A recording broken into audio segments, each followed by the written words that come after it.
What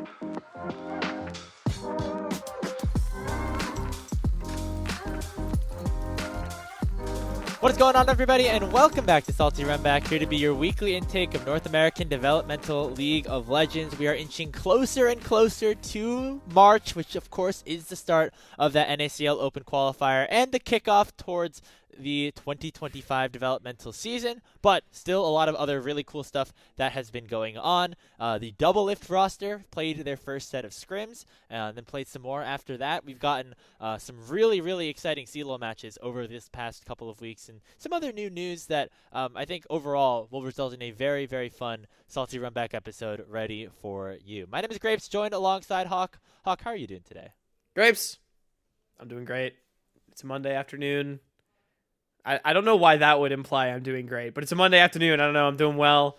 It's a nice day. It was a great weekend for League of Legends, man. Like you were saying, CLOL, like the new format is so awesome from a viewer perspective. Like if you've ever wanted to watch collegiate, but you're like, wow, nothing matters except for champs, you kind of would have been right in the past, but it's so fun now watching all these good teams play against each other. I think not just if you're a fan of the top teams as well, but if you are a fan of, say, the 8th best team in East, like their games matter so much, and it really is a pleasure to watch. So kudos to Tim and everyone over at GG Tech that's made it so great. And also, Eltan ran the gauntlet this weekend. Like, there we go, baby.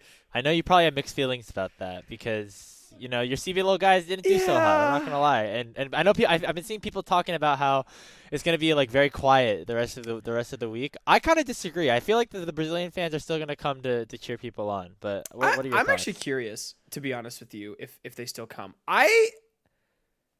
I'm a little disappointed at the Discord. I am disappointed that we lost every time, but I ultimately am happy that our LTA North teams did well. I'm also not really surprised. I think I've been a little bit disappointed at some of the discourse that's like, who thought it was a good idea to have North America play against Brazil? We were always going to destroy them or whatever. It's like, Look, I think you can criticize the format itself of single Elim BO3s plenty. Like that, it's not a great format. But I take issue with the, I think there's a bit of disrespect towards LTAS and us deserving to play them. I also agree, with the criticisms of the international slot. Like, I think there's good discourse happening. Some of it, I think, is a little like older bro talking down to big bro, maybe. But I digress. Yeah, I think it's going to become like a rising tides raises all ships kind of thing, where the more competition that the South's going to get against the North, hopefully the better those players get, and then hopefully that just increases levels of competition for everybody. That's also, how short North memories, America by the way. 100 Thieves literally getting lost to LTA South. Last year. So hey, TL lost a game as well, and TL lost to Brazil a couple years ago as well too. So I mean, there have been moments where there's been close competition between these regions. It just didn't happen to be this split. Right. You also have to, of course, consider this is like the kickoff event and the kickoff split. Hopefully, more in-depth regular season playoffs, etc. as we go on throughout the year. But this is not a Tier 1 podcast. This is a Tier 2 and 3 podcast. So before we jump into things, make sure to subscribe to us on all of our social media platforms.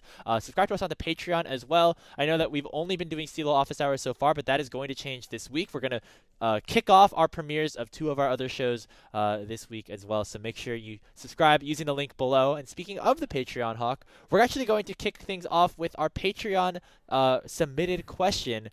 So one of the big things that you get in terms of perks is that every single week we'll pick one of our patrons to suggest a headline for us to use, and this one comes from Shauna Tonin, which is going to be a topic that we're going to talk about before we get into the other headlines here for the episode. And Shauna asks, what 5 players from the NACL would you like to see come back and make their own starting 5? Now I think what he was asking is picking players of NACL past that you'd want to see make a roster for this upcoming OQ, because there's a lot of opportunities for new rosters to form, as you've seen with this Doublelift team. So I don't know, Hawk, if you have any ideas. Which is a great question. And also, as far as to be a shill, dude, great use of the Patreon headline, by the way, because I don't think Grapes and I would have ever necessarily talked about this. So shout out Sean for actually a really interesting topic. Yes, this is Join what the Discord, this is subscribe for. on Patreon. To pick topics that we're not going to normally come up with ourselves, or things that you, as the subscriber, would potentially be interested in. Yeah. And if you are a patron, by the way, and you're watching this, like, and you're in the Discord, literally just like feel free to message in that channel anytime, and we'll grab something. But I digress. 5 former NACL or maybe tier 3 players that you would want to see come back and make a team, because Grapes, I don't have like a whole team, but I feel like Copy absolutely has to be on that list, and Griffin. Copy, Griffin, mid jungle. I'm repping him. I'm repping his squad right now. It goes pretty crazy. Yeah, you got the shirt, man. The hoodie. It's a good hoodie. Yeah, I feel so bad for what happened to Copy. I know that this is like kind of old news at this point. I don't even remember. I think we were talking about it on Salty Runback when he announced his retirement. I think yes, it was back in 2023. Because it was 23. Yeah. Yeah. But man, he was such a good player. I feel like if things just fell different ways, if the cards fell different ways, we could totally see him being one of the best players in the LTA like right now. If things happened differently, and I don't know what he's up to or if he wants to come back and compete or anything, but if we saw Copy in the NACL qualifier, I mean that'd be pretty hype. It'd be pretty cool. Yeah. In turn to Griffin as well. I mean, I know he's doing his own thing and making content, playing academy over at T1. Like he's doing fantastic. But if he made a little bit of a trip over, I think that'd be pretty fun as well. I think my answer, speaking of Griffin, it would be what would be fantastic content in the OQ would to see NoOrg just run it back. All those guys kind of have stepped away at this point in the year, at this point in their careers. It's now 4 years after that initial run. Viper, Onda, Fire, Value, and Big. Can you imagine if we just saw those guys run it back? That'd be best crazy. semi-pro team of all time coming back for one final ride through the OQs. They might, who knows? Big might be Diamond 3, and they might get bounced in the first 2 rounds on day 1 or something. But at least the hype of the announcement would be really, really cool. I mean, Graves, I don't know if you remember this, but there has already been the NoOrg revival, and it didn't go so well. You don't have to talk about that. Yeah. Kind of didn't finish the tournament there, but it was a partial revival though. It was only 3 out of the 5 original members because they had Griffin step in and they had Wixie step in as well. So right. It was not the full run back. That is true. That'd be fun. I literally was also just thinking a Fire Value team. I think would be super hype because Grapes. I feel like Fire and Value are 2 of the biggest what ifs we've ever had in North American League of Legends, where those 2 guys were so hyped up, so good, and especially on that NoOrg team were such massive carries when they're the 2 that didn't have the LCS experience that Viper, Onda, and Big had. So, yeah, man. Oh, Fire and Value came back. I have no idea what Value's up to these days, man. I know Fire has been piss chilling at OSU for the last few years, and hey, good for him. Get a degree. But dude, if they came back and played, it would be legendary. I'm trying to think if there's any other like teams that don't have players that are like still in the league. I don't know if that's necessarily really, really true, but like in terms of full run backs, like obviously I can think of somebody like Iconic or Raheen or even Light Pulse. I know he's like kind of bouncing around every once in a while. Like dude, like bring back 2022 Zoos. Yeah. RBM. Yeah. RBM in this OQ would go crazy, actually. A little Super Sunshine Fruit Basket Warriors reunion. Oh, what? Like ISO, RBM? Who else? Like just all of Northwood from last year. It's just North. Yeah, okay. That's what I thought. Yeah. I mean, RBM back in OQs would be funny, dude. Like, man. I'm trying to think of like, are there any like old school academy players? I feel like I'm forgetting. What if I pull up my old spreadsheet from that video I was making? The cool thing would be Viper coming back from that NoOrg iteration, because then you'd have all 3 brothers. Sniper in tier 1, Crimson, hopefully in tier 2, and then Viper in tier 3. How cool is it that Crimson's like, my goal is to make LCS and play against my brother, and now he like theoretically could just directly qualify in, by the way. Right. Assuming he's in the NACL, that roster technically hasn't been announced yet. We're not gonna. If Crimson is not in the NACL, I would go to war with all of the GMs, bro. I mean, it's the only remaining roster that's left to be announced is CCG, and he was on that team last year. I would find it very hard to believe if they pick up anybody else. But yeah. Anyway, we're getting off track here. Shout out to Sean for the question, taking us down that little trip down memory lane. I hope we do see some of these like big veterans come through and participate in this open qualifier. Like hopefully some people like saw the Doublelift team and think, hey, like fuck it, why don't we just do this too? So speaking of the Doublelift team though, let's jump into our headlines for this week as well in full. We're gonna kick things off with Doublelift and his squad, who played their first couple of sets of scrims live on stream for tens of thousands of viewers to watch. Perhaps the most exposure that Tier 2 and Tier 3 have gotten in a bit of time at this point. They went 3 out of 5 against Ole Miss, and then they went, I think, 4 out of 5 against the Respawn teams. Or sorry, they went 2 out of 5 against Ole Miss, 4 out of 5 against Respawn on back-to-back days. So after watching this team play for the first couple of days, I guess, Hawk, I want your just thoughts overall about how this roster is looking over in general. And then maybe afterwards, where do you think they would place if they were in the NACL today? So interesting, dude. I feel like everybody on at least like League Twitter was watching. I didn't look at like any viewership numbers because we were just watch partying in our Discord. Join it. But we were having a good time in there, and so I didn't like see a stream directly, but it felt like a ton of people were watching at least the Ole Miss game. I'm going to be honest, I totally missed the Respawn series. I was busy that day, but also, like, that one was not as well publicized. So if you are a Tier 2 team or Tier 3 team trying to stream your scrims, really publicize it, guys, and not, like, the day before. Yeah, the Respawn Twitter put out some stuff, but I think also there's just always going to be excitement about it being the first scrim. Right. So, yeah. Which is totally understandable. But so that's a note there. But yeah, man, really interesting. Watching the series against Ole Miss, dude, you know how last week I said something along the lines of like, it's going to be really interesting to see how washed Doublelift and Pobelter are? They're looking a little washed. I'm not going to lie to you. Asila had a pretty good series against Pobelter, all things considered. I don't think Pobelter was bad, but like, Asila's not exactly like a world beater of a mid laner, and I don't mean that as shade. It's just the reality. And so like I thought Pobelter would maybe be able to come in a little bit stronger than he did, but had a pretty quiet series overall. I think had one good game on like Azir. And then DL, whose stream we were watching for part of the thing, was kind of getting farmed by Shogo a little bit in some like really embarrassing ways.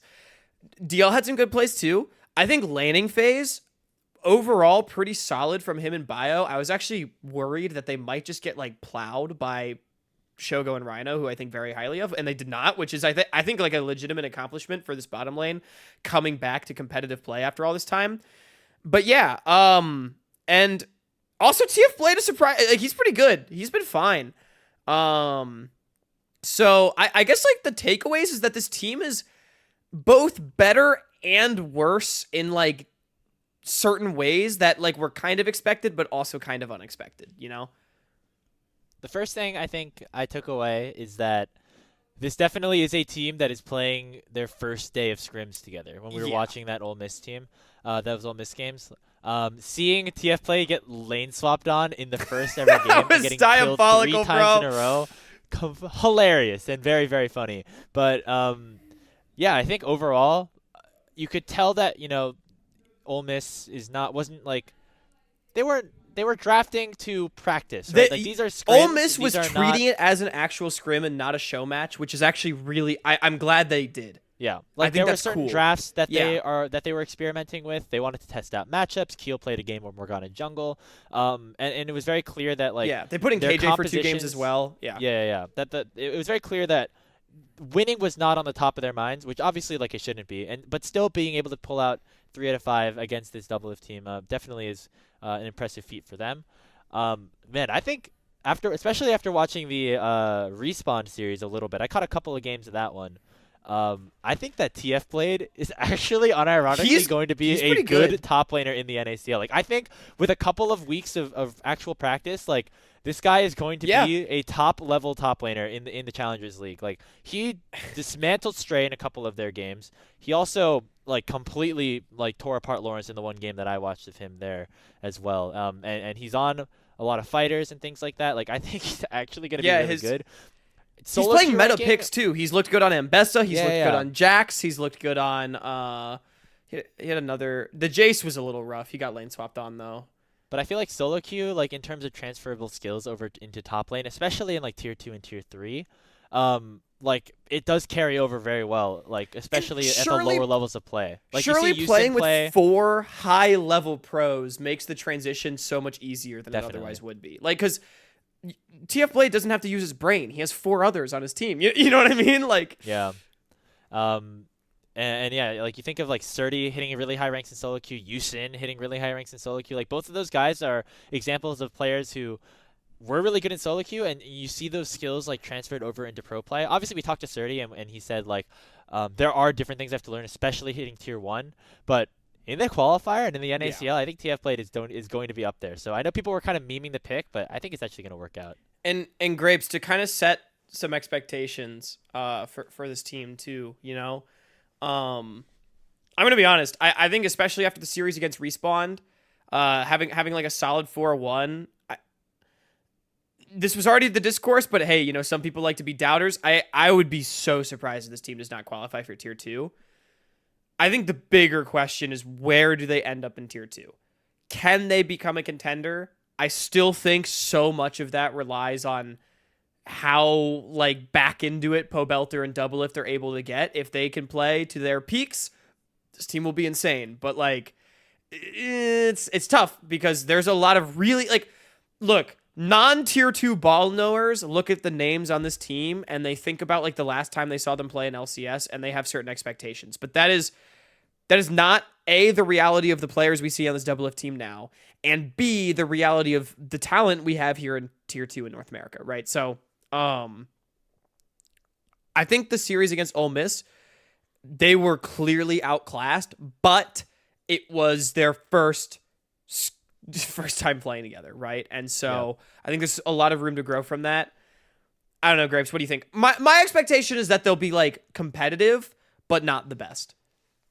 Yeah, so you know, Ole Miss is, spoiler alert, they're like a mid-tier to maybe lower tier NACL roster or NACL caliber roster. Expectation is like 7th, I feel like. So I mean, they could be a little bit higher, they could be a little bit lower, and so seeing that performance against them in the first week, like you could definitely see that like they are going to be like kind of in that mix. So I think overall, it really depends on how much practice they end up really putting in, and how much effort they put into the season. But if they really play the course of the NACL season, I could see them being in competition with Luminosity and Dragonsteel for winning the NACL by the end of spring and definitely by summer. But I do think right, because they have the whole year to pains. scale into it, right? Yeah. So, but I do think there'll be some growing pains at the start of the year, and depending on how strong their strength of schedule is early, I could see this team like 5th or 6th seed into the playoffs, and then trying to go on that miracle run throughout the bracket once they get to the playoffs. yeah, I feel like 5th-ish is a reasonable expectation for this team. Well,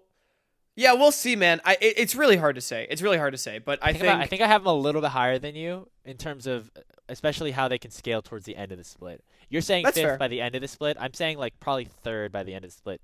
5th, Okay. 5th or 6th like at the end of the regular season. I think that's fair. Yeah, I'm like with you on that. I don't think they can beat Luminosity and Maryville. I think those two teams are stronger, but I could see them getting up to be the contenders beneath them. Yeah. You know, at the top of the Pulse Stars and the Blue Otters of the world. I think they have the ceiling to beat Luminosity if they all play together. But that's the question of like how high will they actually go, and so that's where this conversation comes in and into play. But I think as we continue to watch more scrims, we'll learn more and more, and obviously gonna have to see them qualify into the NACL first. But kind of on the topic as we continue on to our next headline, I think it's a good space to take a step back and just talk about the scrim streaming culture as a whole over the last couple of weeks. I know this was a big discourse over in the tier 1 space for the last couple of weeks, but now it's kind of gone more and more popular within tier 3. We've seen not only this Doublelift team stream their scrims, but also the Dante's roster, ironically both of them sometimes being with TF Blade, and then Respawn Esports kind of also being the other group that's been really prioritizing streaming a lot of their scrims. I guess just what are your thoughts overall about this ecosystem after a few weeks of it existing.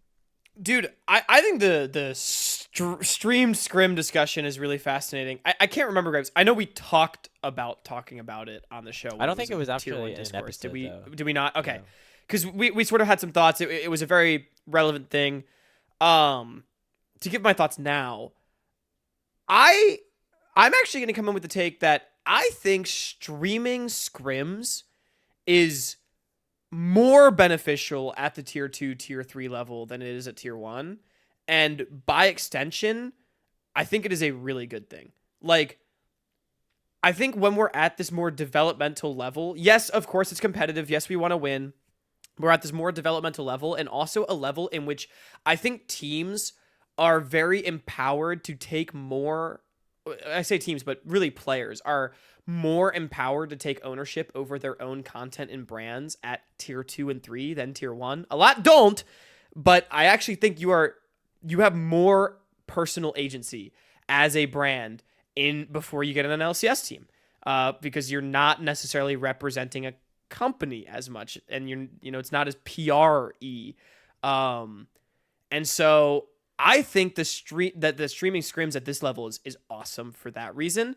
And not only that, but I think creating an environment where this is that developmental level, teams are all going to kind of like have, I think, different systems, different styles. Things are going to be a little bit less robust. I think getting to see a peek under the hood at what all the different teams are doing, their thought processes and stuff.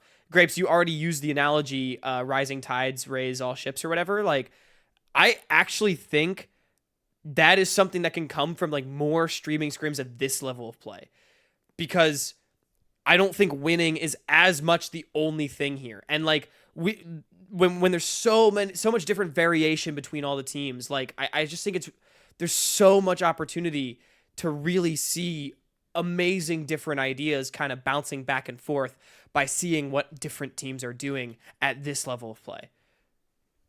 I think I overall agree with you, but I think the thing that we have to do is take this from a different perspective, from specifically the tier 1 like streamed scrims. That's like It's a so tongue hard to say twister. for some My reason. I God. always want to say Yeah. scrim screams or something. Yeah. The one tier 1 scrim that we've gotten between FlyQuest and Cloud9, right? Like that was popular because it had a ton of viewers, because there's all these big personalities. It's kind of like a tier 1 thing. And also, it's because of the fact that we don't get to see these teams like play really at all. Like other than we get to see like one best of 3 the whole week, and that's Right. it.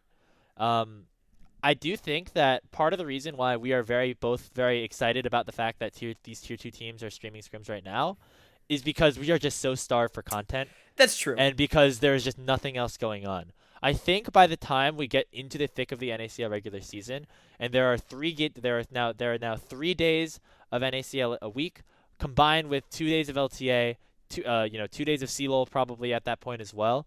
I think there's going to be enough content out there where we're not going to be as necessarily wanting these scrims to be streamed. Yeah. Other than the Doublelift team and the opportunity that gives people, because of the fact that you have these big names broadcasting these games and just giving additional content for fans, not just of the NACL, but like specifically people who would only watch Doublelift, who would only watch Pobelter, etc. I think so. Oh, go ahead. That's kind of my take on it, is that I think a lot of that internal discussion and back and forth that you were talking about already happens within different Discord servers that players are in and different discussion groups that players are in. And that while, streaming a scrim set between, Winthrop and Blue Water is not going to get that many views. It's not really going to drive up the level of excitement, I would say, as much as, seeing Blue Water play against Doublelift. I feel like that's the big driver for viewership. And in terms of the learning that you can get, that can also be done without necessarily the games being streamed. I agree, and I do agree. I think it is overall fair take that yes, there is a certain allure to the fact that we are just content deprived. But I still think a little bit higher of the streaming scrims. To be clear, I don't think teams should be streaming all their scrims or whatever. That's not what should happen. But I I think especially when we're in this era of tier 2, correct me if I'm wrong, but I feel like with teams like Polestar, Blue Water, Ole Miss, Respawn, now the Doublelift team, right? I think we have more teams trying to take ownership of their branding and content that we really have ever had, as opposed to just sort of being like a faceless organization behind the players. Yeah, that's true. And so I still think there is, even if like, yes, Winthrop streaming Blue Otter would not get the same views as a Doublelift scrim. Totally get it. I still think there is value in a team like Blue Otter if they want to continue building their brand and taking ownership of what they're presenting, then that is a great way to do it. And not only that, yes, there's still like, ideally you should not have to stream scrims to learn from the other teams in the league, right? But I still think there is value in providing another data point. Does that make sense? Like, we hear all the time, Grapes, we're on committees for tier 3 back in the day, collegiate. We hear about scrim bucks all the time. I mean, the one thing we are not as privy to as broadcasters is scrims and what happens behind closed doors. We only can go off of usually the data points that are presented to us. And I think streaming scrims, what is so cool about that is it gives more data points. And I think it can actually help build narratives for the league outside of the actual matches themselves that are being played. And I think that is still valuable. No, that's a great point, and I definitely, thinking about that a little bit more, agree with that specifically, and that. But I agree. It's definitely not like the end all be all. So I'm still with you too. I do think it gives individual creators, like individual players, like the opportunity to grow their brand specifically as well, which is a huge thing that the NACL should be pushing more of anyway. And so the teams are seemingly pushing it really well. So right if now. the teams Shout are out. down, if the teams are down, like I'd say go for it. I'm not sure if that level of excitement is going to stick around for viewership's sake and for fans' sake, like throughout the regular season. But if that is something that is helpful for your brand specifically, is helping to grow your fan base, and you end up getting a lot more viewership, or you end up getting a lot more fans because you are streaming these scrims and learning about the interaction that these players have. It's almost like you get like a TSM Legends produced for you, like live, because you get all the little intricate moments between the players and things like that, and like kind of a less produced format, which is easier to execute on and also maybe feels a little bit more genuine. So I think there is value, absolutely. I'm not 100% sold on it being like, as you say, like the end all be all, or like something that has to be implemented or for the league to succeed. Yeah, I agree. I think it's an interesting discussion to have. Like I said, I think my main thing is, regardless of what happens, I think I am personally more invested in stream scrims at the top level of play, or below the top level of play, or at the very least between teams that are at different levels of play. So cool. Another great example is like, if Dig was going to stream a scrim against Pulse, that would also be cool, right? And so but at the end of the day, I think it's just more interesting to see teams beneath the top level of play for me for some reason, because it feels like there's more agency for the branding that can be taken there, and more room to kind of do what you want. But at the end of the day, I think, like you have highlighted, Grapes, it's an interesting conversation in that its value is still ultimately limited, and it kind of is up to the teams and the players and what they want to be doing and what they think is valuable. It's not that just streaming scrims is going to make your team a better brand. It's what you do like with that kind of content. Exactly. So I think we landed in a good place with that headline. Yeah, so. I think that was a great conversation. Yeah. Let's move on to a roster announcement in a way. I know that, another worst kept secret in esports. This one was bad, by the way. Major leaks. There are sometimes things out of organizations' control and things like that. But it was leaked, I guess, by Doublelift in a way, and then like eventually kind of confirmed by the Supernova. But still hasn't even been announced.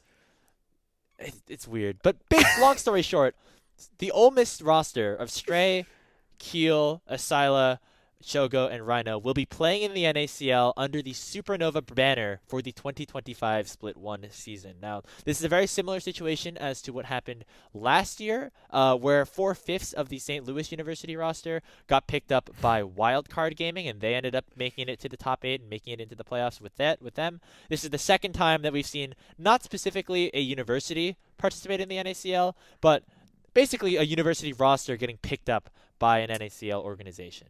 And so I guess the question here is, I guess we could talk about the merger a little bit in its own right, but do you like this style of GMing or roster building where these teams will just pick up an existing CLOL roster, or do you wish that things were done a little bit differently? That question opens a whole can of worms. I'll get into that in a minute. First of all, this Supernova house has water damage with how many leaks it had. Yeah, like, so Doublelift leaked it on stream. I'm pretty sure someone accidentally leaked it on Twitter like 3 days before that, or maybe like a week before that. I just remember Brandon maybe mentioning it. And then it has also been rumored for like a month. So yeah, I still don't think it's been officially announced, but Supernova At this was point, we kind of can just talk like, about it though. Yeah. right.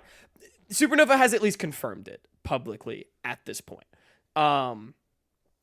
So we can talk about it. And I think in regards to other times it's happened, this is a bit more of a throwback, but I don't know if you remember this, Graves, but in 2023 spring, I believe, or maybe it was 2022 summer, leading into it must have been 2023 spring, leading into the academy, newly formed NACL season, TSM tried to wholesale pick up Maryville University's roster to play under the TSM Academy banner. I forgot. And then that fell through, right? And it was blocked by Riot.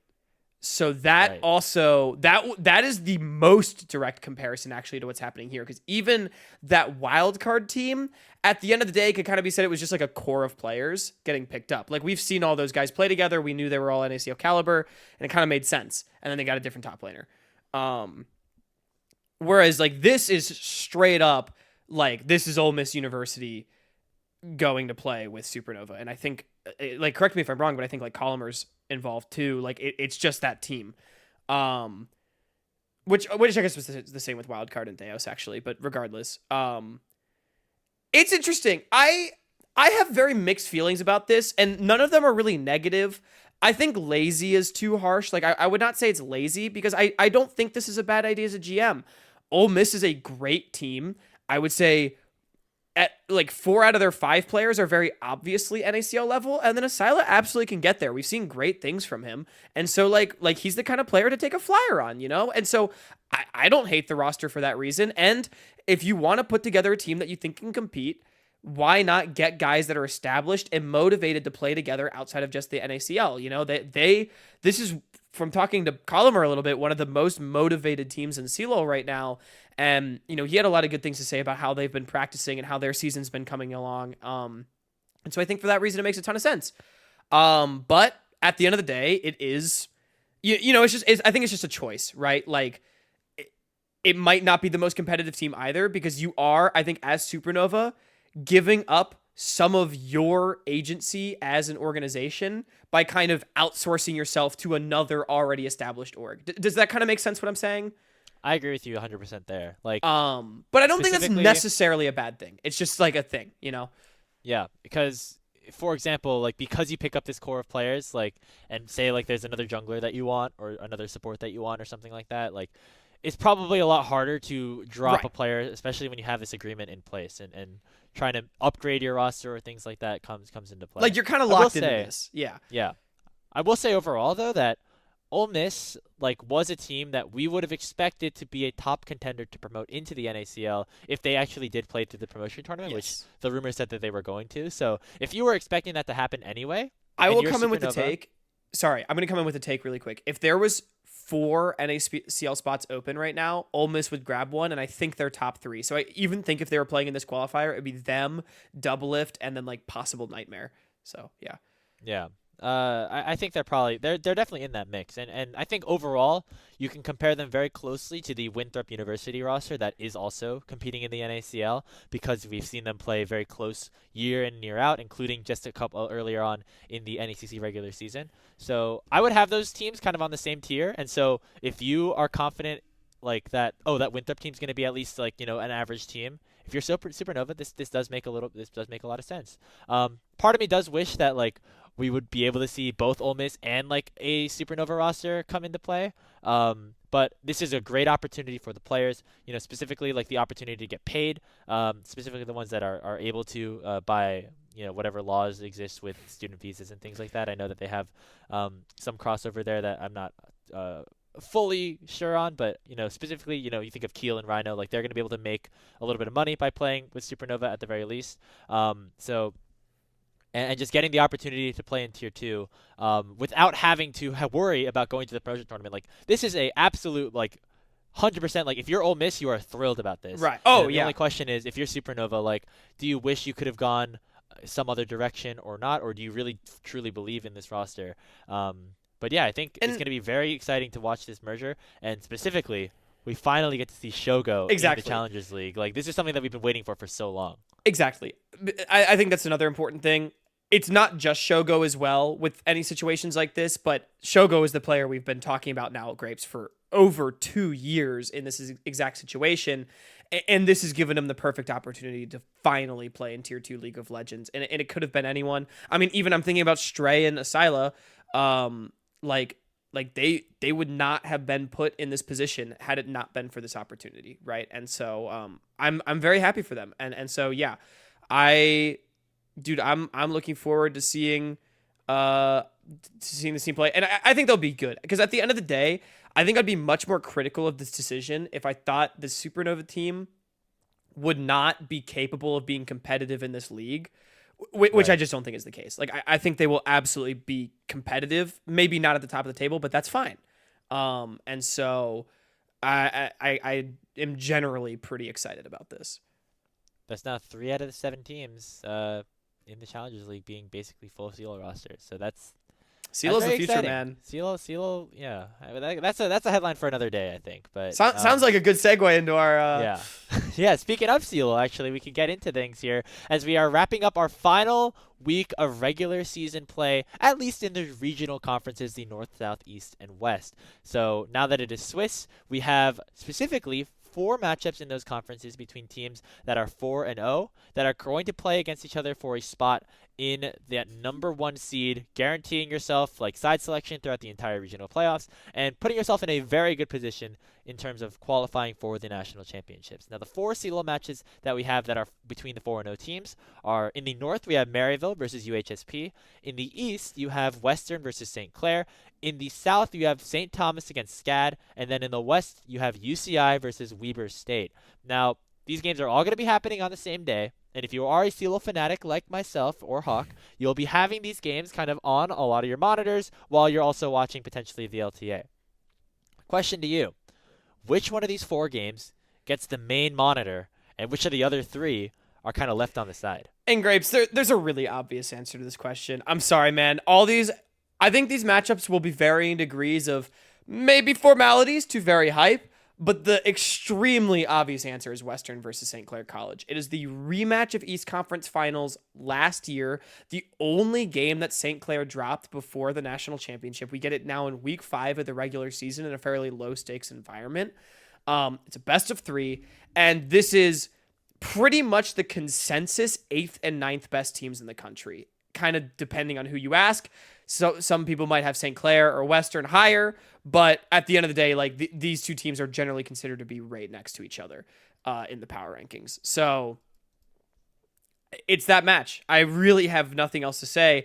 I think UCI versus Weber is like an honorable mention. Should be a good series. If I'm being honest, I expect Maryville and St. Thomas to have handles on their series. Yeah, I would imagine, like, for sure the least close one is going to be Maryville versus UHSP. No Dude, offense you've been to a Eutectics hater the whole no year, offense bro. to them. Like, they obviously had a great win against Minnesota. They needed to see them take a game off of a a series off of Weber State just to put them in your top 25, bro. It's fucked up. That is true. Real ones have had them there the whole year. The real undefeated match was them against ISU, which happened this Saturday, which was also a banger series. 2-1. Maryville playing competitive basically the whole way, and then the Redbirds stealing game number 2 off of a really nice comeback that we might get to talk about a little bit later on this week. So overall, that was the big series. I think it proves that Illinois State is in that like kind of higher Shows that tier they're of, real. of teams. Yeah, but in terms of the North, I'm expecting Maryville to run away with this one. In the South, I could see SCAD taking a game. They had looked a little bit shaky earlier on in the season, especially in their series against UNC Chapel Hill, where they did drop a game. But specifically this last week against UT Dallas, they looked absolutely dominant. And this was a UT Dallas team that was kind of on the bubble of potentially popping into that top 25 if other results kind of went their way, or if they had a good showing this week, and that was obviously shut down. No more UST, deftly, by the way, for all of the ball knowers out yeah, there. but they had they had a good chunk of the roster that finished as the finalists in South last year. UST has had a very easy schedule overall, other than USF, who they took pretty good care of, but I still would expect them to be the big favorites, although there is a world maybe where SCAD wins. I'm going to talk about the West. I'm going to pick the Western matchup as my matchup to watch, and this is why. UCI's schedule so far has been Art U Esports Quartz, UC Santa Cruz, who they did drop a game to, so that maybe puts a little and those are your boys. hesitancy You've in there. been hype on them. Cal State University Fullerton, and then University of Washington. I feel like nobody really has those teams like on the top of their radar. So UW disrespect is crazy. Joshi just like moaned somewhere out in the hallway. In addition to the groaned. fact, God, that has a way different connotation than what I was going for. That was a bit of. I meant groaned. Oh God. But adding on to the fact that we have not seen UCI in things like the NACE Super Conference or things like that, like this is the only times that we have seen this roster actually play is in their official CLOL games. And the one time that they were potentially challenged against a team that should not be better than them, they did drop a game. And so seeing this Weber State team, who has had more tape and had some more ups and downs overall, they defeated UCI in the semifinals last year. And so if they can put up a good showing or even win this series against UCI, I'm going to be putting serious doubts on them. But if you are the Anteaters, like this is your chance to really run away with this and prove that you are a top team, because the roster should be a top team with Rose Thorn and Strumpus coming in. It's just the fact that we've been so like scarred by their underperformances in the last couple of years that we want to make sure that we are completely sold on them. Like this will be their moment to prove that. Yeah, I think UCI has been at 10 in basically every single CLO hub poll we've had so far this year. I've had them a little bit lower for the record, but regardless, it kind of goes. Actually, no, that kind of goes into what I was going to say of I feel like this is the ultra fraud watch series. Because, look, Weber's a good team, and Weber is a competitive team. But UCI should be able to just win this without too much drama. But it's UCI, and you never know what to expect from that team. So, yeah, I'm in agreement. I think that's definitely the second best series. I think Weber should be able to put up a fight here. But I really want to see the Anteaters just get it done. You know what I mean? Yeah, just get it done. Yeah, and we won't we will at least hold off on any fraud watch conversations until we get to the top. I think if UCI can turn this into a marquee win, they're probably top 10 for me. Instead of the 11 or 12 I've normally had them at below Grandview. But for me, Western versus St. Clair is a heavyweight bout. These are two teams that want to prove themselves as top 8 in the country. I've had some serious doubts about St. Clair's gameplay basically this entire year. Their tape is not good, but they should be able to become a team that is competitive with the best of the best. So I think if Western is even significantly competitive in this series, I'm actually very worried for St. Clair. And I say that having rated Western higher than St. Clair in my most recent poll, because I think this Western team is pretty good. They've yet to drop a game in the regular season. Not too much of a difficult schedule, but regardless. Yeah. And so, yeah, I think St. Clair also on fraud watch, but against a much better team in what should be an exciting series nonetheless. St. Clair has the best win out of the two teams. They beat UTM last week in a 2-1, which I thought was a very close, very entertaining series. I really do think UT Mississauga is like a solid nationals contender with the way that their roster is built right now. And they also have had competitive series against Winthrop. They took a game off of Winthrop in Super Conference a couple weeks ago. So those are the things that are going towards St. Clair. And then for Western, of course, they just had fewer had data points for them. a very clear, like clean run of things so far. But they've played Waterloo and then Carleton, who I'd say are on a lower tier than UTM. And Winthrop. So, but they're still good. Like Waterloo is at least a relevant team, and also it's worth noting Carleton 2-0'd BU. So 2-1 BU. 2-1 BU. But regardless, they do have like 2 challenger grandmaster players on their team. Like that team is not a complete joke. And looking at the match history, it does look like Western kind of dunked on them, which is a pretty good win for them. Yep. I give the edge to St. Clair in this one just because of the fact that right now Western is not playing with Lynx as their AD carry. They're playing him support with a diamond level ADC, and I think Lig and Miracle should have the upper edge in that one. The rest of the map I'd say is relatively Why do they even, never put Lynx at AD at Western? I looked around. Man. I did a bit of an investigation. It seems like they literally just don't have another support player that is better than like Diamond or something. So if you are a Diamond player that plays support at Western University, please, like 80,000 people go to Western Ontario, bro. You're telling me there's not one good support player at that fucking school? Man, literally, like, if you're watching this and you go to Western, go find someone. Scour the campus. Yeah, please. I mean, no offense to their ADC, who I think has hit masters in the past, but just unfortunately having Lynx is not play the AD Lynx. carry position, like that just like raises your ceiling so much higher if you are Western. And I think Lynx is a good support player as well. Like he's proven to be able to play the facilitating champions. He's played like Seraphine with Rovex in the past. Like this is a guy who can do that. It's just I wish that he was able to be the carry as, I would say, the best player on his team. Yeah, so. Unfortunately for Lynx, though, one drawback for him is he's 0-2 against me all time in ARAMs, randomly match made at like 3 in the morning right. on separate days. So we're both saying St. Clair favorite. Maybe he's on Fraud Watch too, man. I don't know. Yeah, that's my greatest claim to fame, by the way. That's like I think it's the only pro player I've run into twice on separate occasions and beaten both times in ARAM. So you're saying that St. Clair's gonna win then? Because if you can beat Lynx, right. anyone can. No, I'll take the Mustangs. I like this team. I like these players, and I think St. Clair. I have not been shown good stuff by them. So I think just matchup wise, I'm going with St. Clair because I think Lig Miracle will clear the Western bot lane, and then that's my take at least. Yeah. Lig has shown that he can 1v9 in some games. Like so. I know we were doubting him in terms of comparing to Rockmoon, but he's certainly a solid player there as well. So that's all our talk about the 4-0 matches. We'll, of course, be talking about all of those teams a lot more throughout the year because there's so much, like, we're all expecting them to make the national championship brackets and stuff. Some teams that might be on the risk of making the national championship brackets is the topic of our last headline here. As in the Swiss format, not only do we have the 4-0 teams playing against each other, we have 24 matchups between 2-2 teams playing against each other in what are essentially win and you're in, lose and you're out, best of threes across the 4 regional conferences. Some notable teams that are in this tier.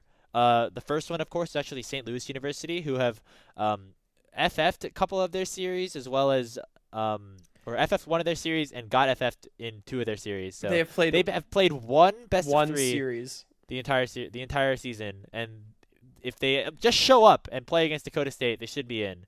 But some other fun names throughout this as well. I would give a shout out to Temple TMU in the East and Drexel, as well as UT Austin or UT Arlington, I should say, and Virginia Tech in the 2-2 forms. So I guess my question to you, Hawk, is which of these, out of all the teams that are currently sitting at 2-2, which one do you think has the best chance of qualifying into the national championships?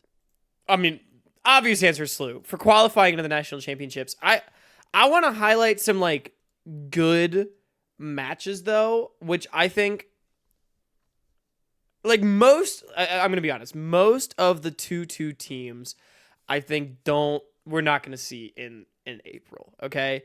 But East, always a conference of uncertainty and a lot of strong teams over there. Specifically looking at 2-2, you have a lot of relevant teams. McMaster is playing Seneca. Seneca, they have Shockey as their top laner. McMaster, a formerly top 8 CLOL program just 2 or 3 years ago. Obviously they've lost some of their good players since then. Definitely not the same team that they once were, but like historically a very competitive team in East Conference. Definitely a team that could make a run. You have Temple, as you already mentioned, Grapes. TMU is at 2-2 right now. You also have Drexel with Inori B, who got taken down by Boston University earlier on in the year. There are a lot of relevant teams in this East conversation, and it legitimately would not surprise me at all to see one of them in nationals, just because of the fact that I think like after St. Clair and Western, it is a wide open door. Yes, some of the teams are better than others, but like any of these guys could go on a run. I think in East, I'm gonna stick UTM in there as well. I think that they are. Yeah, but they're not Definitively 2-2. the third. Oh, you mean No, you I think know. they're I'm saying they're in that tier above. I think okay? they're All the right, third best team That's in fair. East, and then there's 2 spots potentially available for nationals outside of that can be filled in by anyone. I agree with you there. Right. The team in East that I would say has the best chance of qualifying, I'm gonna give it to Temple because they have some CLO veterans on their squad and just some high-ranked players overall. They have definitely had their ups and downs throughout the season. They dropped a Series 202 Seneca. They also dropped a game earlier in the year as well to UTM, or they lost 2-1 to UTM, I should say. But I think taking that game off of them is big. They have Hansha and Psycho on their team, and they have a matchup against NJIT, who I think they should be able to take control over. I just feel like this team is the most balanced out of all of the other rosters. I feel like the other rosters have like maybe 1 or 2 really good players in that 2-2 space, and then the rest are kind of eh. I think Tempo overall has a top to bottom, very well-rounded team, so I would give it to them out of the East Conference. Yeah, that tracks to me. If you like that content, subscribe to the Patreon for CLO office hours. Grapes, do you have any other matches you wanted to shout out at this 2-2 level? There's 2 other teams I want to shout out. One in the South, one in the West. The first one in the South, UNC Chapel Hill. They're playing against Virginia Tech. This team was seeded 30th in the CLO South Conference going into the season. They then 2-1 Georgia State, who has then since FF'd out of the tournament. They then took a game off of SCAD and then lost 2-1 against Florida, which is the team that made it to the top 8 last season. They since then 2-0'd Vanderbilt to get themselves at this spot. They have a player named Jill, JYL, who is a very high-ranked 80 carry player who absolutely destroyed Georgia State in that series and made it a series against even Mixture on SCAD. Overall, that guy I think is one of the best players in the South Conference, just judging from like watching KDAs and watching scorelines and things like that. So if they can take this win against Virginia Tech, I think the South Conference is weak enough overall that I could see a world where USF or OC potentially like stumbles a little bit and allows UNC to maybe jump into that other spot. So that's what I'm going to give in the South. And then the West, I got to go with my Banana Slugs and UC Santa Cruz. They were the team that took a game off of UCI in the 2-1 matchup. They also have played just very, very competitive series every single week. They last week lost 2-1 to UC San Diego, which is another like very high caliber team. But both of their losses have been 2-1s, and I think again, like East, West is a conference with 2 teams at the top, 2 top dogs, and then the rest like I have no idea how that's going to shape out. So I'm going to give it to the Banana Slugs. They took UCI to 5 games in the quarterfinals last year. I think they could go on another run in the conference playoffs this year if they beat Simon Fraser this week. Against Simon Fraser too. That's an old school West royalty right there, man. Unfortunately for UNC Chapel Hill Grapes, so UVA has already qualified into South Conference playoffs. So I think Virginia Tech has a significant amount of pride on the line for this matchup against UNC. I know you know your Virginia schools pretty well. So yes, the Hokies and the Cavaliers don't get along very well, and they don't like being outdone by one another, from my experience. Yeah, I can see that. So maybe a little bit extra pride. I know Vespa is also a team historically that has done pretty well in CLOL. UNC is not that as well. Yeah, but I'm with especially I'm with you on UCSC actually as far as like potential to make the natty as well. I actually think I'm with you. Santa Cruz does feel like they are maybe actually one of the best teams in West. They've just kind of been like a little bit unlucky with seeding and stuff like that. Obviously, that's kind of hard to say when they're 2-2, but I definitely think they're a team to have the eyes on. Simon Fraser probably not a complete pushover though. So they definitely they need to get take care of business this weekend. My boy Serpent Shadow down in the bot lane is pulling through. Let's go Banana Slugs. I'm here for it. All right. As Hawk was saying, if you do like that content, subscribe to our Patreon because we got another episode of CLOL Office Hours coming out this Friday. We're going to be recapping all the games that kind of happened as well. We didn't do too much recap here in this episode, a lot of previewing, as well as, of course, going into our projections for what we are to expect in the year to come. I love this CLOL format so much. I know we touched on it at the start of the episode. Yeah. This is the most we've talked about CLOL and Salty Runback ever, and it's because this format has made things so exciting. So very, very much looking forward to what is to come in that season, as well, of course, as the NACL Open qualifiers and things like that. We've got a ton more content coming out over the next couple of weeks in the lead up to the kickoff to the Tier 2, Tier 3 season. But so make sure you're subscribed to all of our platforms and you leave a little like on the video to make sure you are up to date on all of it. Yeah, bit of a longer headlines episode, but I think this is the first time we've actually had like 5 topically relevant headlines and then also a good Patreon headline to talk about. So it's like, oh my God, League of Legends season is actually happening. Like Grape said, check out all of our social media and all of our platforms at Salty Runback NA. Subscribe to the Patreon. Make sure you join our Discord server. It's been popping off. It's been so fun. I love having a Discord server. And check us out at Hawkcast, at Speedy Grapes. If you think the Banana Slugs are going to lose, you can take what we said with a grain of salt. I've been Hawk. That's been Grapes. Have a great night.